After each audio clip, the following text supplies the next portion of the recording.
We understand too that when we walked out of there last time that they played us well, and there's a lot of different things. So you look at last year, the game kind of got out of hand pretty quickly. So they're gonna have a little chip on their shoulder. They're playing with a lot of confidence. They're playing at home. It's gonna be a great atmosphere. It's gonna be loud. So there's gonna be a lot of things that we got to get ready for. And nobody this week is gonna mention Florida State. Yeah, let me tell you something. It's a one-game season, and in the locker room after the game, we told the guys enjoy it for 24 hours, but the season starts tomorrow. And that's what's been most impressive about these guys, especially offensively, is they just take it one game at a time. They don't look ahead to anybody.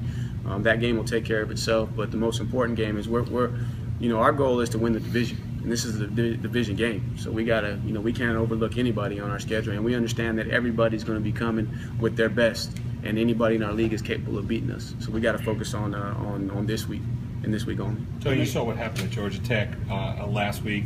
I think there was another game that ended that exact same way on Saturday. As a coaching staff, do you guys ever get together and say, maybe these long field goals are more, they can be more hazardous to us than we think? Is there any discussion back and forth about, trying 55, 60-yard field goals at the end of games just because of what we see? That'll be a discussion that Coach Sweeney and Coach Perrin will have from a special team standpoint. In our offensive unit, we'll talk briefly about it, but we don't focus as much. That's a game plan decision that Coach Sweeney and Coach Perrin got to make. Talking about guys at NC State having a chip on their shoulder, I think maybe some of that comes from a lot of those guys were recruited by y'all and maybe didn't get an offer they had wanted. And maybe they look at this game as an opportunity to say, hey, maybe y'all should have thought otherwise.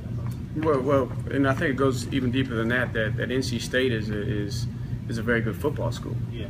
I think they don't get a lot of credit, but if you look in our league, they're one of the top football schools in our league, just in from a competitive standpoint, from fan support. So those guys have a great tradition, going there. And then we did recruit a lot of those guys. But more importantly, everybody's going to be coming after Clemson, just because of the standard that Coach Sweeney's been able to set over the last several years with the brand of the Paw. So I think it's going to be a combination, a little bit of from a recruiting standpoint, but everybody wants to go knock off, Clemson, and I think a lot of people circle our game on their schedule, because of just the culture that Coach Sweeney has in place and just the way that our team plays. A lot of guys want to come play us.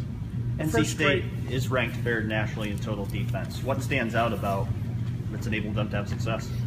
Well, if you look at them compared to last year, they're playing with a lot of confidence. They're playing fast. I think defensive line is moving a lot better than last year. Number 4 looks to be their emotional leader. He's playing at a high level. Their linebackers playing at a high level, and then their secondary. They're playing a lot more man coverage. So they're able to try to make you one-dimensional, and if you're going to beat them, it's kind of like Boston College. You're going to beat us throwing the football. We're going to have enough hats around the box to stop the run. So they've had some success there, but they're just playing with a lot of confidence, and they look like they're moving a little bit better defensively. The first set of ratings that really count come out next week. Would you rather not go into this game knowing that somebody ranks you number 3 in the country? To be honest with you, me personally, I don't read anything. I don't look at anything. I just focus on what I can control.